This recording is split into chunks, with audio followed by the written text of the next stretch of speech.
Hey ho, let's go. Thank you for joining us tonight. 1 day away from opening day 2026. 2 days removed, 3 days removed from the 37th annual Tri-State Baseball Federation draft Mike and I were part of. On tonight's show, we're going to do our division previews for the upcoming season. Where will some of our fantasy superstars, what teams are they going to help, and who are the crappy guys we've been warning about? Who are they going to hurt? But before we get to all that, as we always do, we begin by asking you the question, where else would you rather be than right here, right now? 24 hours to the moment from opening day. Yeah, Netflix was sharing baseball. God. But we get Yankee baseball for real tomorrow, which is good. Why it doesn't all start on the same day, I don't know. Why the Reds still aren't the first game, I don't know. I hear you. But it is what it is. So in addition to our division previews, which will be fucking me completely losing my shit on Sean. Exactly. I already got you to gag because you should be gagging, you ass wipe. And then we'll do a little recap of the Tri-State Baseball Federation draft and some oddities that occurred. And then I'll give a little recap of a fully open draft, the Diamond Degenerates draft, fully open head-to-head daily roster move, which is not something I've done in a long time. Draft on the worst platform for fantasy baseball that there possibly could be for a draft, and that is ESPN. Oh my God. Yeah. They're so good at football. But if you don't have a platform that has average draft position that you can sort players by, like just stick to March Madness. And you already decided you don't like baseball. You've already proven it. Yep. You've proven it by making us gut out Carl Ravage on Sunday night for the last million years. Like you've already proven that you hate baseball, so just don't do it. Just don't do it. Do basketball, football. You're all good. Let's get to our draft. 37th annual. Feels like I had a beer per year, but that's just feels. Yeah, we're both kind of recovered from that. Yeah, somewhat. Though still slogging. I'm still trying to figure out what I did. I do have a last minute sleeper for you, big man. I'll save him until when we get to the teams. I'll roll him out there, and you're just gonna have to watch. That's the preview of things to come. What was the observation on the draft overall? Well, I picked 9, right? So again, this is a roto league. We save 5. Draft picks can be traded. So those are 3 elements that need to be understood. And we pick in reverse order of last year's standings. And I had Mikhail Garcia penciled in at 9. I thought for sure I was going to get, I didn't think there was a doubt that I was going to get Mikhail Garcia at 9, and he was the first pick. Yeah, leading up to the draft, I was concerned. If I could have done it again, I would have kept him and kept my 2 7-round picks for Brian Wu. Not that I'm upset about having Scooble and Brian Wu going into the year because I'm stacked there immediately. But I was having some remorse on Garcia. I think I got too hung up on his 15 home run potential instead of worrying about all the other things that he does so well. It's also the position. Yeah, that position sucks. It's also the position. And then in a surprise move, somebody that already was saving Gino Suarez decided to take Austin Riley with the next pick. So third base I just crossed that off until I don't even know when I took a third baseman. I knew early on I was going to go home with Max Muncy in my back pocket, and that's who I got, and I'll just live with it. Good luck with that. Yeah. And then I blew smoke screen for the entire offseason that O'Neal Cruz would never be on my team again. ever under any circumstances. So I took him. It took you 4 seconds to make that pick. It took me. I had once Garcia went, and once Logan Webb was in the back of my mind that maybe I'll grab another pitcher. But I compared Bellinger and Cruz, and in head-to-head, I would take Bellinger every day over O'Neill Cruz, just because he's more consistent and he won't make you insane. But if Cruz bounces back in any way, shape, or form in Roto, and all things being equal, I'll sacrifice 25 or 30 batting average points for 30 or 40 stolen bases every single day. Because even platooning, he's going to get 30. Platoon players don't help. The closer started going. Man, you hitched your wagon at Cruz. That's I know. I was hopeful, though I should have known better. I was hopeful that I was going to be able to get my hands on Tyler Soderstrom because I was looking at what everybody else had, and I knew pitchers were going to fly. Yep. And then I realized you had the first pick around too, and I'm like, well, I'm not getting him. And I had 0 outfielders on my roster. That the also one pick that surprised me, and he may be on the show tonight. Dylan Cease with the 11th pick of the second round. I couldn't. I felt almost bad with my reaction in the room because the poor guy who I was saying, wow, really, was kind enough to drive my sloppiness home at the end of the night. So thank you for that. And I apologize for everything I said about Dylan Cease. Almost. I was surprised that Battlefield Bob took Kyle Bradish instead of Nolan McLean. Yeah. With the 5th pick. I wasn't surprised Luzardo went that early, and I wasn't surprised that Fried went where he went. But I was a little surprised that Bradish went before McLean. Since Battlefield Bob is Mr. Met, I thought for sure that he would go there, and he left McLean for me. And then I thought Cooperstown Collection would have taken Schlittler instead of Cease. I think he probably wanted Smith, and that got picked right. My guess is that got picked right in front of him. All right. What were the highlights of your other? And a Rosarena in a draft like this in back-to-back rounds. That's pretty good. And I was happy with that because, again, I had no outfielders, and I saw an opportunity. Once I had Soderstrom, and sorry, there's one, and DH is covered with Guerrero, so I only needed 3 outfielders. And it came back to me 12 picks later, and I don't love a Rosarena, but he does enough. He's a really good fantasy player. If he can hit 240, he's exceptional. It is a.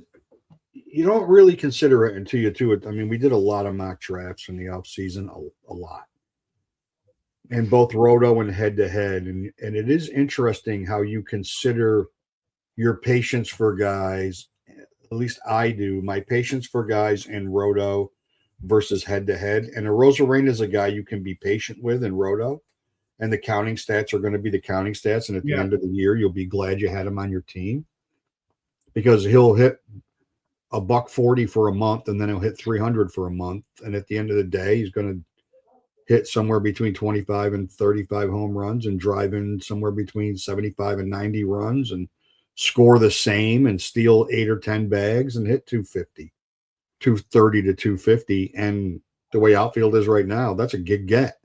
Yeah. It's just the day-to-day that makes you insane. And in head-to-head, it makes you more insane. What about you took Wheeler, 11th pick of the 3rd round? You get such mixed messages on him.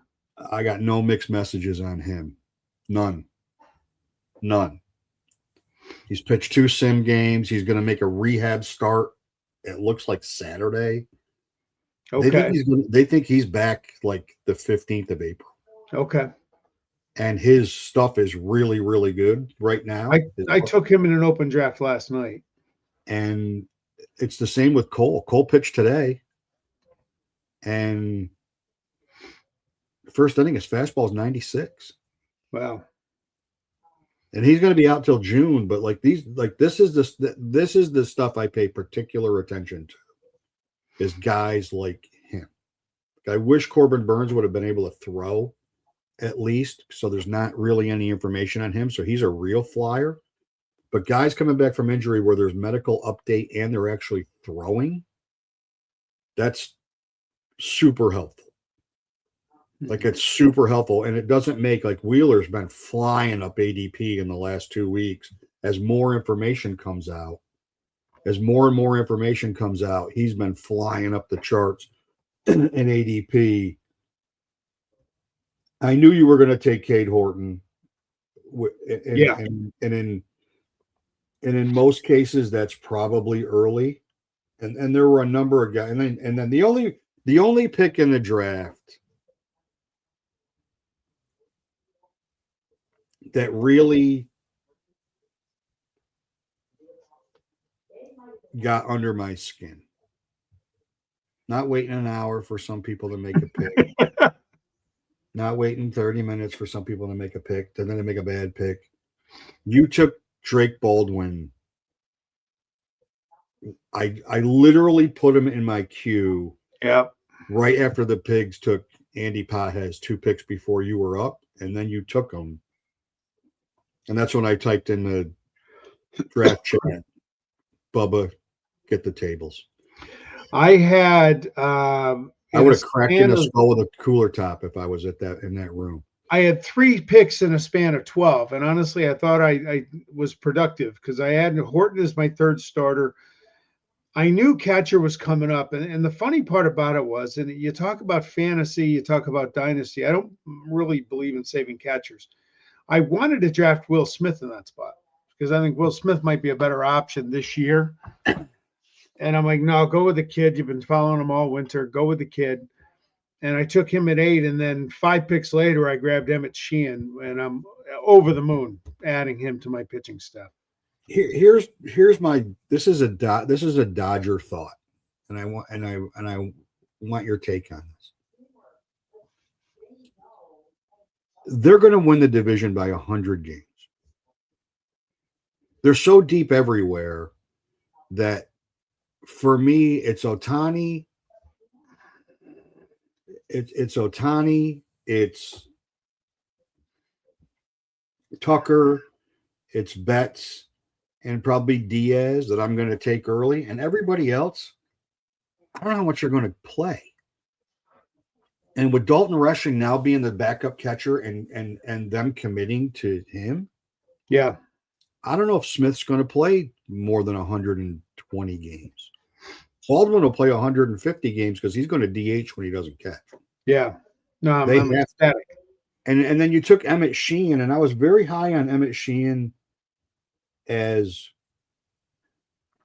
in the early draft process. But then the more I think about a 6-man rotation, that's 1 start a week. And now it looks like he might be backing up Ohtani.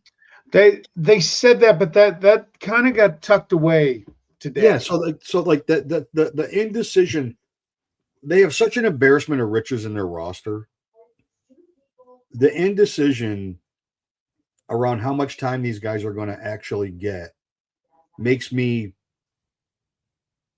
not necessarily want to run out and grab them. Yeah. Run out and grab guys. Like Alex Freeland made the roster, so Muncy's going to lose some starts, and Betts might lose some starts, and Tommy Edmonds not back yet, and he switchblades all over the place. I have so many friggin' players that they could all play 120 games and be super fresh for the playoffs. I mean, Dave Roberts I said it after they won the first World Series. I will not discredit him ever again. He knows how to manage a roster. Yeah. And he knows how to have guys healthy when they need to be healthy, which is until December 11th or whenever the fucking World Series ends at this point, late. All right, real quick, tell us about that open draft you had the other night. Oh, my God. Previews. I feel like I'm stealing money from these idiots, but it is what it is. So this league, the thing I'm gonna have to get used to with this league is it's a daily lineup league. Max 11 starts a week. So like if I don't have Freed or any Yankees or Giants, I don't have anybody playing on Thursday. But if I don't have, like I have Brandon Woodruff, he's not going to start till the 31st. I can pull in relievers for holds and saves like on a daily basis.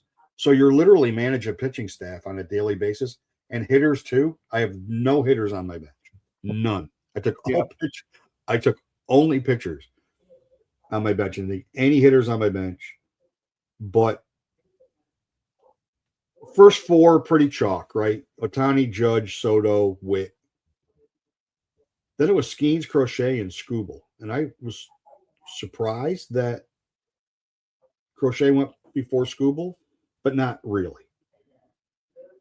I sat at 8. Jose Ramirez was there. I took Acuna instead because I didn't want to be pigeonholed at third base and lose out, and knew that I might be able to grab somebody. And then Christopher Sanchez at 10. So 4 pitchers in the first 10 picks, and then Cal Raleigh at 11, which is higher than he's been going in a lot of drafts that we've done. Yeah. Yes. And then Kyle Tucker, and then right back with Yamamoto at 13. So the top 5 pitchers were gone. Wow. Through the first pick of the second round. And then it was just a matter of, then it was Gunnar, Junior Caminero, Vladdy Jr. I got Corbin Carroll coming back, and then Logan Gilbert went. And Ellie De La Cruz didn't go until 22, and then Wu and Hunter Brown. Those 6 pitchers were gone. 7 pitchers were gone by the end of the second round. And then I'm like, I'm fucking like now I got problems. Like now all the young guys that I wanted, the Schlitlers, the McLeans, the Cade Cavalli, Mick Abel, like all those guys are like, I'm just like, all right, I just got to start getting guys, right? Like I'm just gonna get whatever I got to get. But Schwarber didn't go until 29. Wow.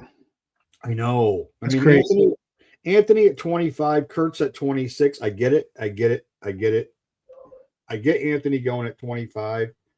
In a non-dynasty league, I don't. Julio at 31. And that's the effect of all the pitchers going early. Yeah. No. Then in round 3, there's still really good hitters floating around. Like really good. But through 3 rounds, there were 13 pitchers taken in the first 3 rounds, including closers. It's crazy. So these guys have been using this platform. I think they're in year 10 or 11, so they've been using it for a while, and they understand the mechanics of the league. I'll find out if I was right or wrong because I really loaded up on setup guys or guys that like Soto, who's going to share saves with Santana. I took them both. So, I mean, it's just the pitchers were flying off the board. I got Mikhail Garcia at pick 41. Wow. Like I figured it'd be a long time for me to take Pete Armstrong at 46. Like that's way high, much lower than guys have been going. But it also is an indication of so many pitchers going so early and having to needing somebody at the top of the rotation guy. Needing a top of the rotation guy to anchor. And I didn't take a pitcher until 80th pick. I took Aroldis Chapman. That was the first pitcher I took. I'm like, I got enough guys that I like. Right? I got enough pitchers that I like. Shane McClanahan I like. He was picked from me during our draft. Earlier than I thought he was going to go, but so be it. So I mean, and then I just started grabbing pitchers. But I got Tyler Soderstrom in that draft at pick 113. Wow. That's crazy. That's crazy. But the platform has a lot to do with that because O'Neal Cruz went in round 17 and somebody else got taken, and I'm trying to remember who it was. Then I'm like, shit, if I didn't already have 3 outfielders, I would have taken this guy. It was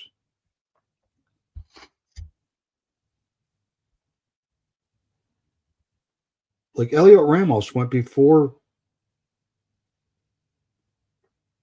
O'Neal Cruz. Like that's, I mean, I guess I get it, but I guess I don't. Like Luis Robert didn't go till 206. I'm not touching him with a 10-foot pole. I think everybody's expecting that Luis Robert's going to change the way he looks at baseball because he's playing for the Mets, and I think he doesn't. Maybe. I just don't think he cares. I don't think he cares about baseball. I don't think he cares about. I think he hates his job. I mean, good thing they saved Carson Benji, and hopefully Talkman comes back soon, so they don't have to worry. They don't have to regret trading Bradley Nimmo, though I do think they're going to. It's the worst trade in the offseason, without question. All right, let's get to the fun. Yeah, let's get to the fun. Let's start with how wrong you are. And I did put the over-unders in the left-hand column. Yeah, no, that's great. I mean, we did pick. We both. Wait a minute. You picked the Red Sox to win the division? I did. Did you do these during our draft when you had? No, I picked them last year, and they didn't win. And so I'm gonna go with that. I'm going with the, if Mike picks them, then they're doomed. Okay. Then they're doomed. Here's what I don't. What could go right is everybody we're talking about. Roman Anthony is everything everybody believes he's going to be, and he literally carries that team. Wilson Contreras has a huge impact there. They figure out the infield, and everybody gets at bats, and they stay healthy. Rafaela and Abreu take a step forward. Their pitching staff doesn't implode. All those things happen. And if their pitching staff implodes, they call up Peyton Toll, and they're fine, right? They leave early in the rotation. They still have options. They won't make a trade because they're not going to pick up any more payroll than they have. All those things go right, and Chapman is last year's Chapman. They're going to win more than 87.5 games. That's for damn sure. Yeah. So I think 90 wins the division. I think 89 might win the division because they're going to, I mean, and if it wasn't this BS balanced schedule, that division and the National Central would be a blast this year. Yes. The NL because they'd be hammering on each other. Like close to 500 would have a shot. Yeah. So look, what I didn't pick the Yankees fourth just to piss you off. That's just merely a bonus on the pick. But here's the problem. It did. You're wrong. The Red Sox got better. I know it did. The Red Sox got better. The Blue Jays got better. The Orioles have to be better. They can't be worse. They will. The Yankees got worse. They're running. All the Yankees did was get another year older and gave Trent Grisham a $22 million qualifying offer, which completely destroyed the offseason. Cole's out for a while. So's Rodon, Schmidt, and I think they're putting a lot on Schlittler. Is as good as he looked. That's why I have him fourth. It's not going to be. I'm not saying they're going to win 77 games, but it's going to be tight. But I just don't think they did anything to get better in the offseason. They didn't need to. They didn't need to do anything to get better. They got better by Anthony Volpe not playing shortstop. They got better by having a third baseman that actually will like having people play third base that actually might help them compete. You have Paul Goldschmidt. But you got an older everyday Ben Rice, and you still have an elite bullpen, and their pitching will be fine. Their pitching's going to be fine. I mean, they're not just haphazardly picked at 90.5 games and the second odds to win the World Series by everybody in the world that knows more about this shit than we do and doesn't have any emotion. I would argue that. But Here's my problem with the Blue Jays.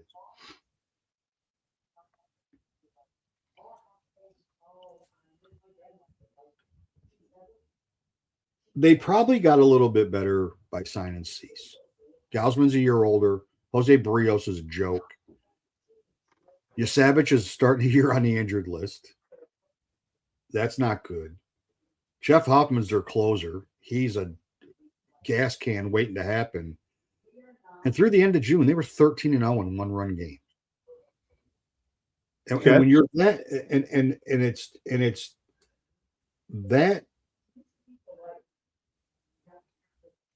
that one-run game stat is just as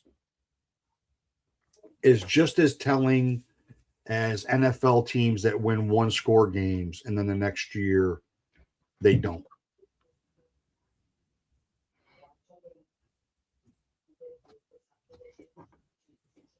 I mean, they finished 94-68, and they were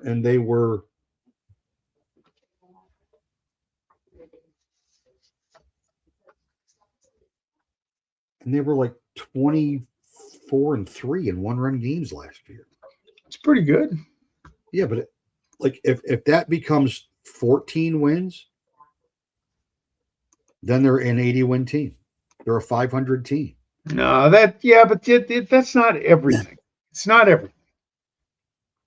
They could have less one-run games. They might just be better. Well, they could have less one-run games. No. They very much could. Their bullpen could implode, which it did its best to do last year. The Orioles, if the Rays weren't so bad, if the Rays weren't such a bad baseball team, I know they improved their rotation. I get it. Putting a lot of stock in Kyle Bradish getting Cy Young votes. A lot. Yeah. A lot of stock in Rogers duplicating last year. You know what you're going to get out of Bassett. You're going to get what you're going to get. Their bullpen is still shaky at best. I mean, if Helsley's a closer, he was in St. Louis, that's a big bump for them. Yes.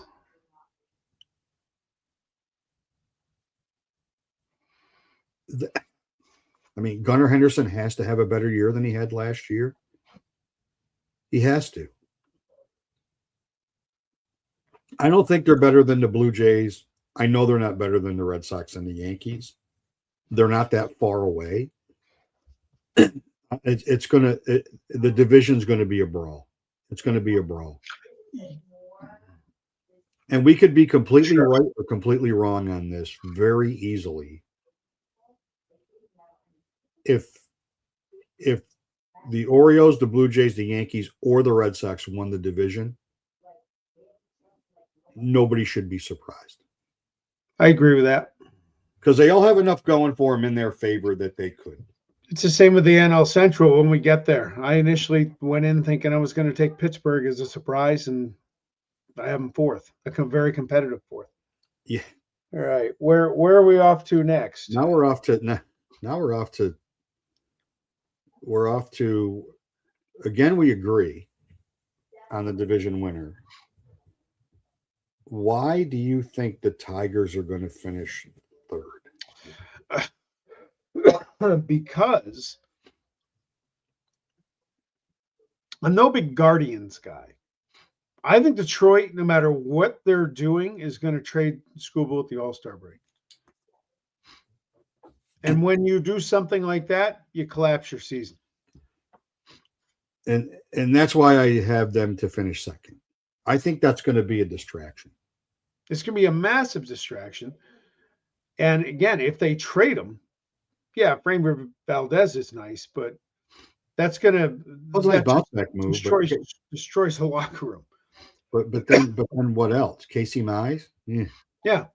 Flaherty? Well, he is what he is. Yeah, Verlander? That's why I think Detroit's the best team in this Verlander's division. 100. I think the Detroit front office is going to torpedo the season in July. Well, they did do something smart, and they're bringing McMonagle north. So they did do something smart. I hope they don't trade Skubal. and they kept him. I think the White Sox are closer to the Guardians than they are to the Twins. I think the Twins.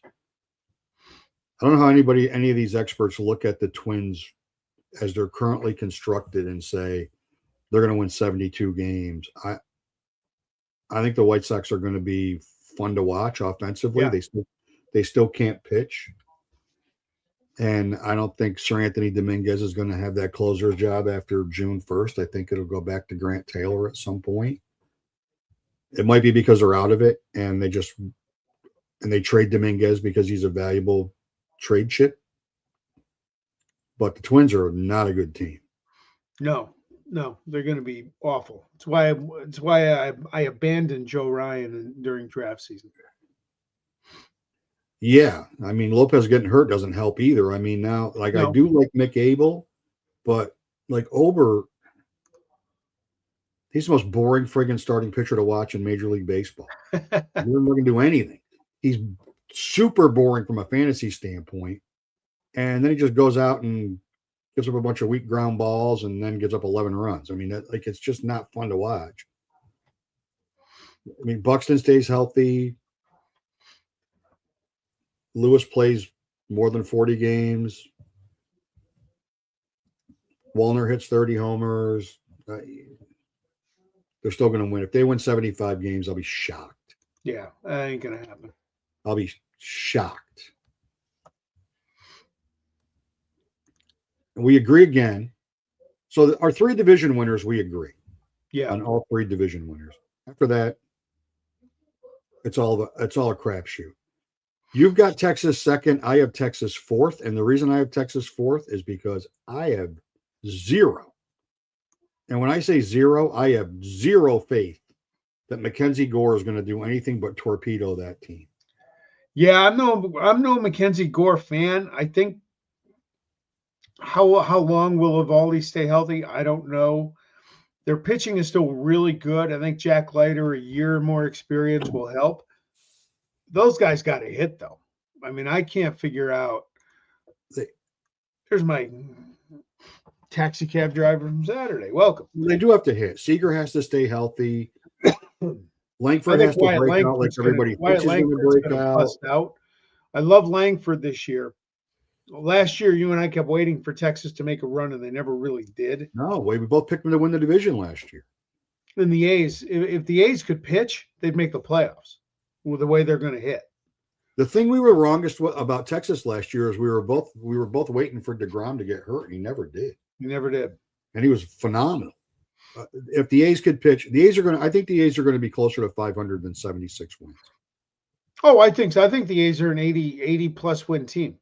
And I think Houston's going to win. I would pick under on Houston, but I still think they're going to win like 83 or 84. Yeah, I don't. I think the bottom's ready to fall out there. And if the Angels win 60, I wouldn't be stunned. No, BU is right. The Angels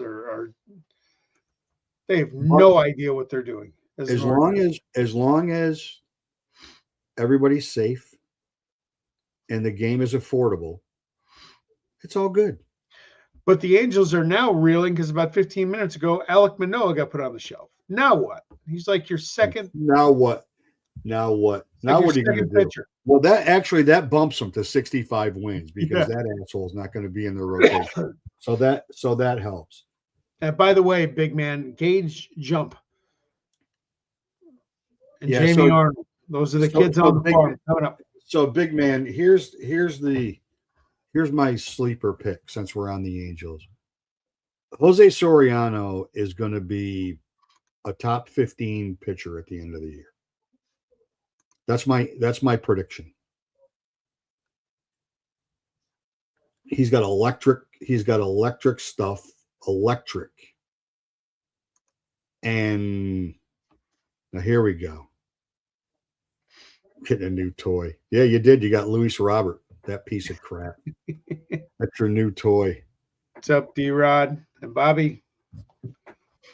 By the way, shout out to Bob. He was a phenomenal beer delivery service Saturday during the draft. Well, that must have been what he was doing instead of making his picks. He must have been delivering. He kept me well hydrated. He probably spilled beer on his $38 fantasy baseball magazine that he still buys, and he smudged up his picks. There were a lot of A's. There were a lot of A drafts in our league, and I got an A. It's the first time I've ever gotten that in anything. I got an A. Last time I got an A, I paid off somebody. Yeah, no, he the the 1-2 punch, the guy who had to drive me home, and the guy who is the reason why I needed to be driven home.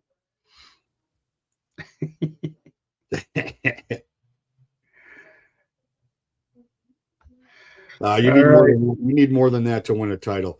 So, Bob, you joined just in time for me to pick the Mets to finish third in the National League East over behind the injury-plagued Braves. The Braves can't get a break. No, they can't get a break. They just can't. They're going to score 1 billion runs this year, though. They have no pitching. They have a lot. They have some kids. If I was them, I'd get a few of them up. The Carlos Mendoza is my preseason pick to be first manager fired this year. Wasn't it Pat Murphy last year? No, last year it was Carlos Marmol or Omar, whoever the St. Louis. No, it was Toronto. Oh, what? I thought Manning. Yeah. I thought Manning, and then he just got an extension, which means they came within an inch of winning the World Series. The Mets lineup will be fun. I think they're going to miss Alonso's bat a lot. Yeah, that's not why I think they're going to finish third. You're putting a lot of stock and Nolan McLean being like a 1-1, like a top of the rotation pit bull shutdown starter, and then after that, Peterson. They're banking on Sengai. They changed his delivery. Oh, for Christ's sakes! I picked him last night in my Yahoo. What, is he using a moped instead of a bike now to deliver pizza? Hey, what are the Phillies just getting too old? I know you picked them, and I love the Phillies. I like the addition of Justin Crawford in center field. So they're gonna run. I wasn't that excited that they re-signed JT. I don't think that's where they were planning on going.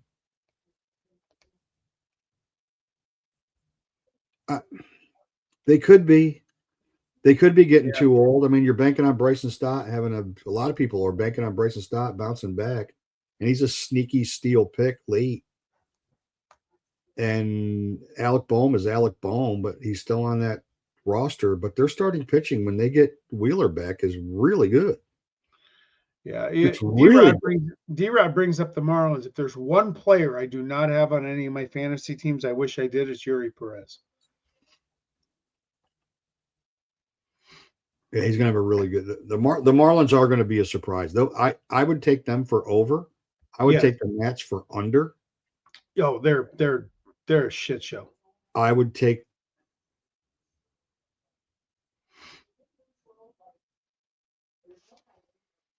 The Braves under. I would take the Phillies and the Braves for over, and this is similar to me to the American League East, where I think 90 is going to win the division, but if it was 88, I wouldn't be shocked. Okay. I wouldn't be surprised at all if 88 won the division. It's going to be tight.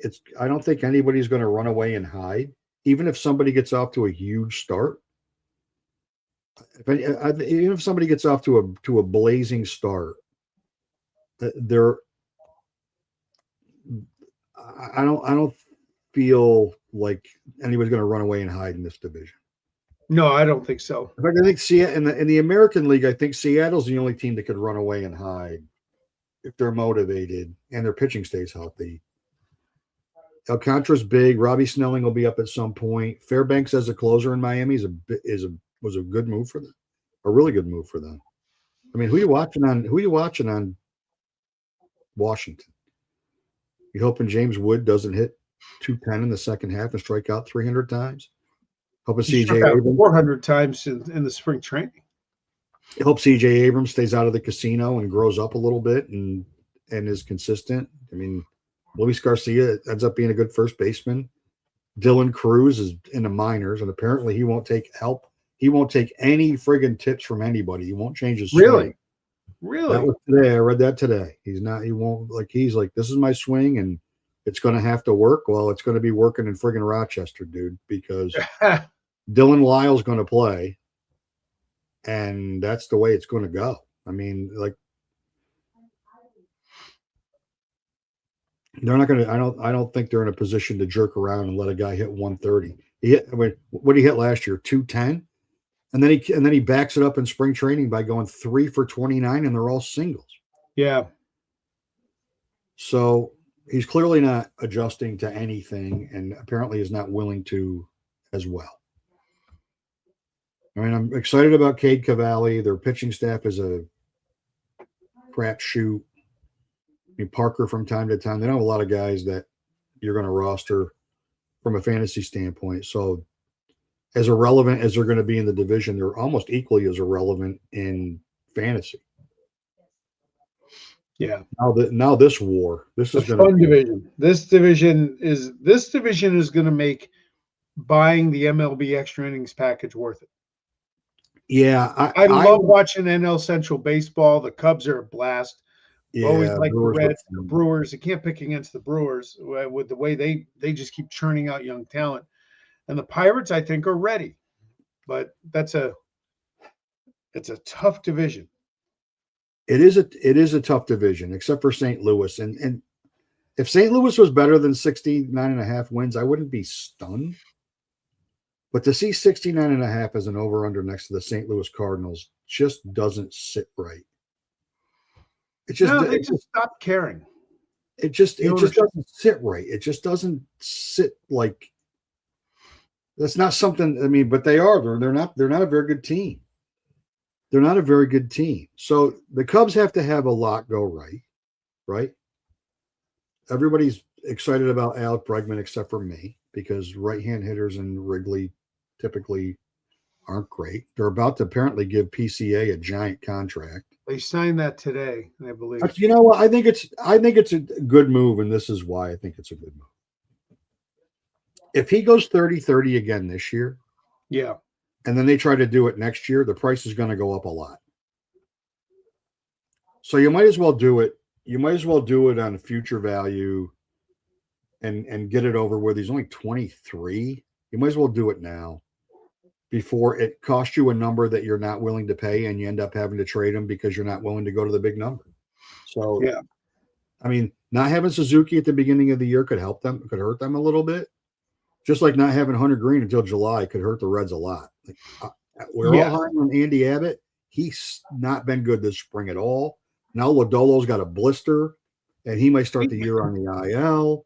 It's they can't. There's another team that can't catch a break. They can't catch a break. They should hit. They should hit the crap out of the ball. They should. Are the Pirates going to draw? No. Nope. Even if they get off to a good start. Does winning baseball put people in that beautiful mecca of a stadium that they have? Depends. They're already pissed off at Connor Griffin getting sent down. So the fans are already starting the year pissed off. Green is July, right, Mike? He just got put on the 60-day. Yeah, Green is July. Just went on the 60-day IL.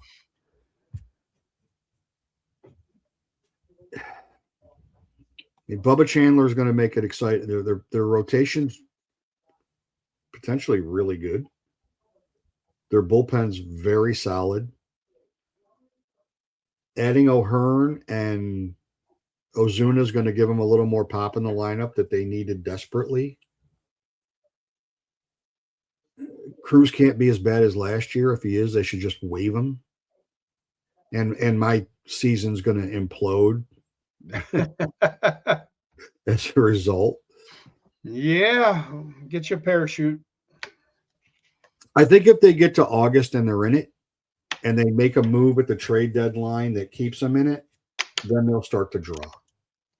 I'll tell you what, things you never thought you'd say.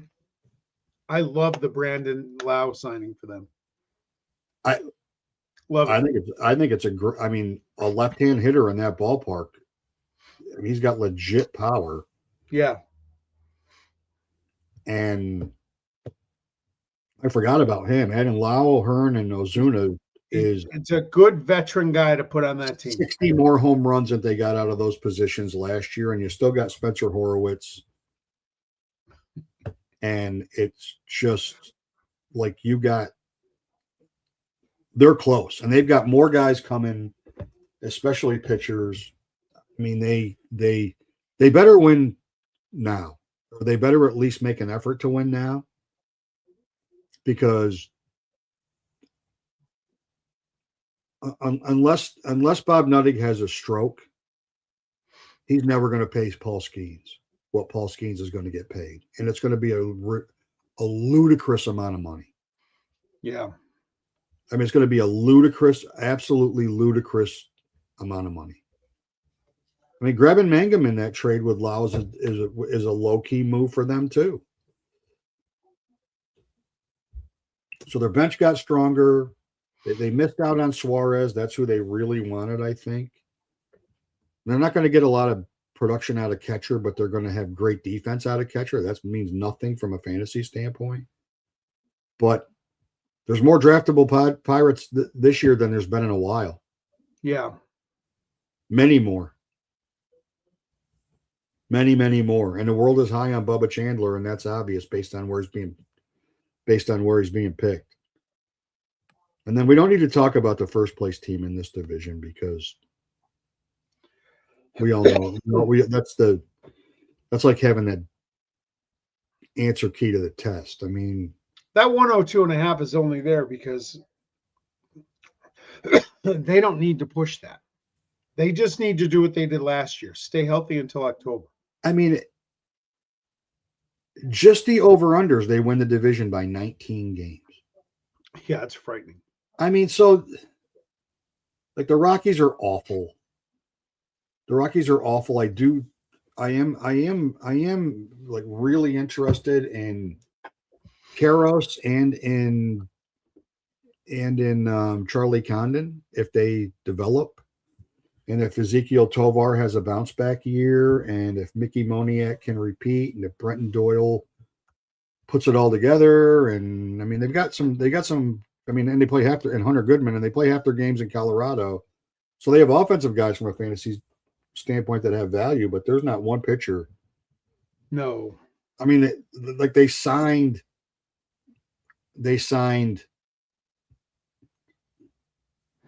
Sagano,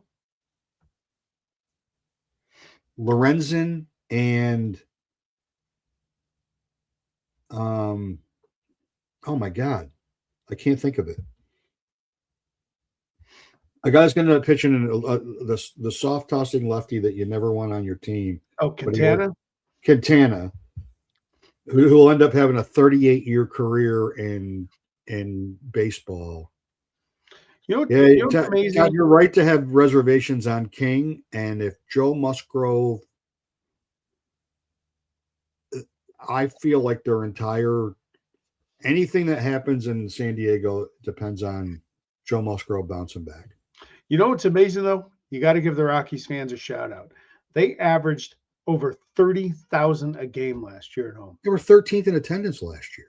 They 80 home games, 2.404 million. That's insane for a team. It's a destination it's a destination place to go watch your team.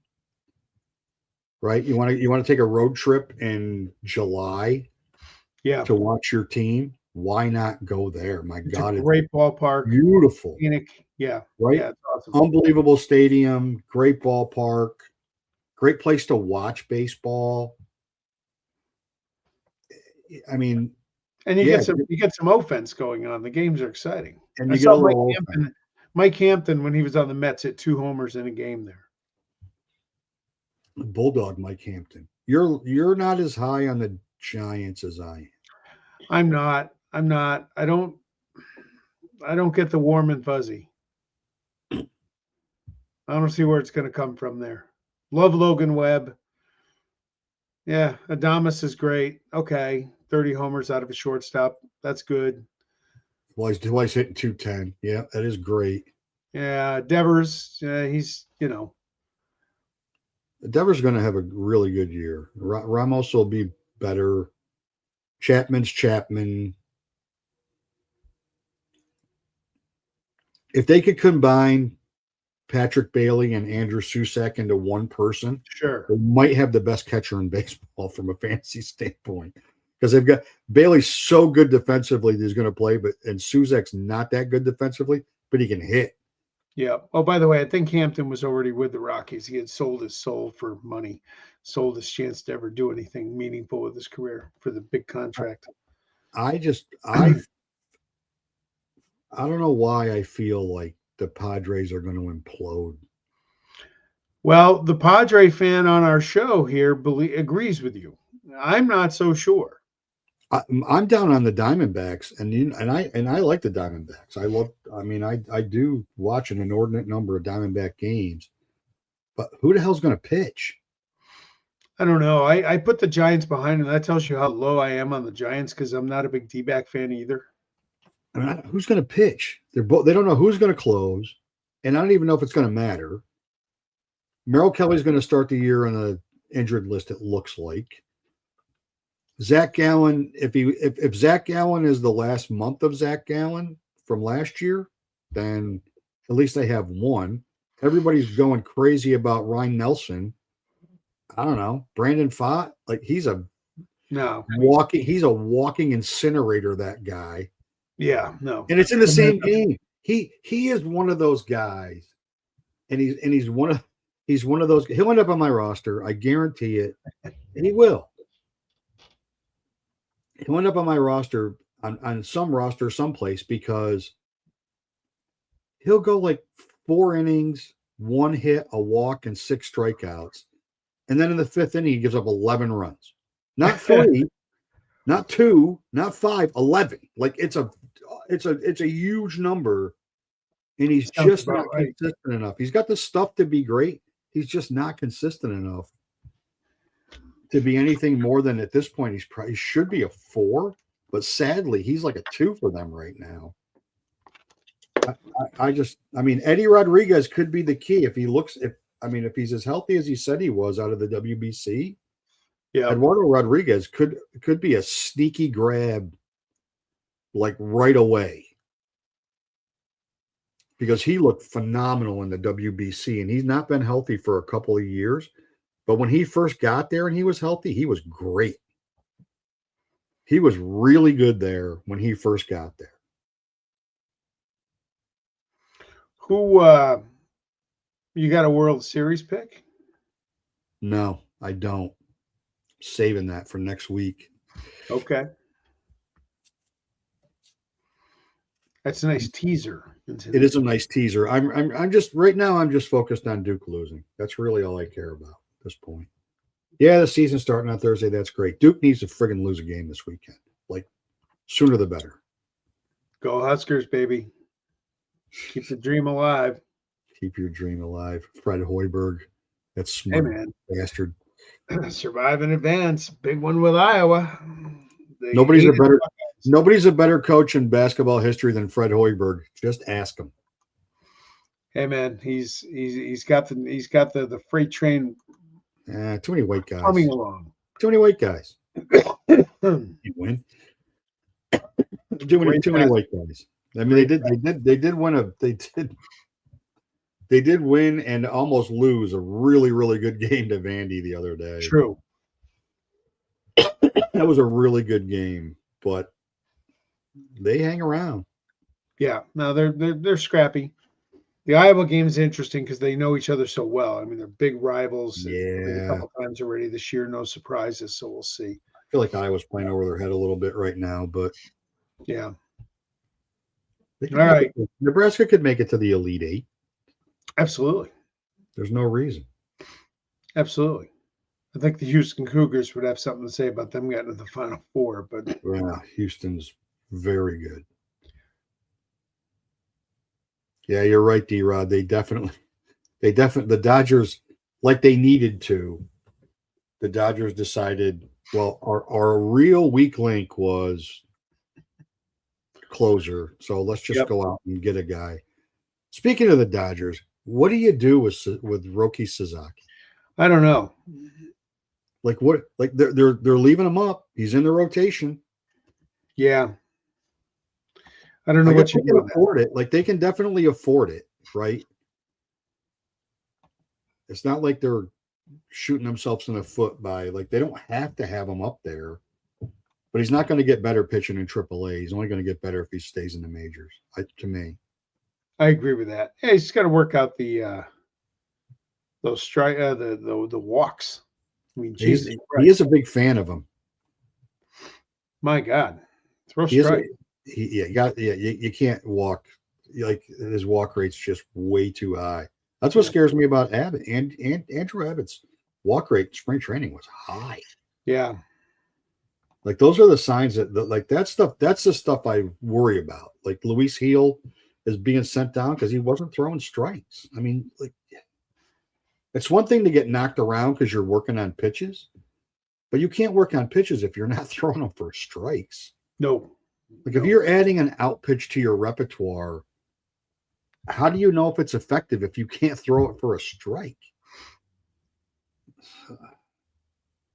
It's going to be very interesting. It's going to be very interesting. Here's the most interesting thing that I rabbit holed it for whatever weird reason I got sucked into today was the number of people that were complaining to Scott White on the X. Yeah, I saw that. About the policy of not being able to add players that are not yet on the IL to the IL. Blake Snell, specifically for me. Blake Snell. I got Lars Nootbaar in a league. He needs to. I mean, I'm only looking at player news every friggin' minute, looking for guys that are going on the IL. Like, but what occurred to me was Brandon Woodruff was going to start the year on the IL. There was no way he wasn't going to. And now he's not. Now he's pitching on Monday or Tuesday. He's pitching on the 31st. They thought Matt Harrison was going to start the year on the IL. He's pitching on the 30th. So like thinking guys are going to start the year on the IL and them actually until they actually make the move. But it would be nice if they did it, if everybody get their rosters, their 26-man set before 10 o'clock tonight, so I could actually make some moves before the season starts. But his other point, like I don't know what the process is on the ESPN platform. I know how it is on Yahoo. It's midnight before the next period game. You got to make moves. So if guys go out on Monday, you're screwed. At least with CBS, you got till first pitch. It didn't used to be like that. Yes. It did not used to be like that. It used to be midnight at the end of the period. And those Monday IL moves used to kill you. All right. So what do we got next week? Well, next week we've got week 1 in the books. Who's hot, who's not. Cut and go get. Work the waiver wire early, kids. Yeah, you got to work. You make some mistakes, but you get some gems in there. You know, you get active and work that wire. Yeah, you better be reading everything right now. This is the waiting, as Tom Petty said. The waiting is the hardest part. So you get your draft. Everybody, a ton of drafts this past weekend. A ton of drafts this weekend. And now you don't even really know if you like your team yet because they haven't started playing. Yet you're looking at the available players and you're like, God, I can't believe I didn't draft that guy. Yeah, no shit. And then you've got guys that might go on the IL and you're waiting to be able to make these moves. And then somebody else's guy gets announced on the IL first and then you miss them. And then you don't want to cut you miss your player. You don't want to cut anybody. Yeah. You don't want to cut anybody yet. If you're cutting somebody now, you were overserved at your draft. All right. One more comment. Thank you, Bob. Go Mets. All right. See y'all next Tuesday. Peace.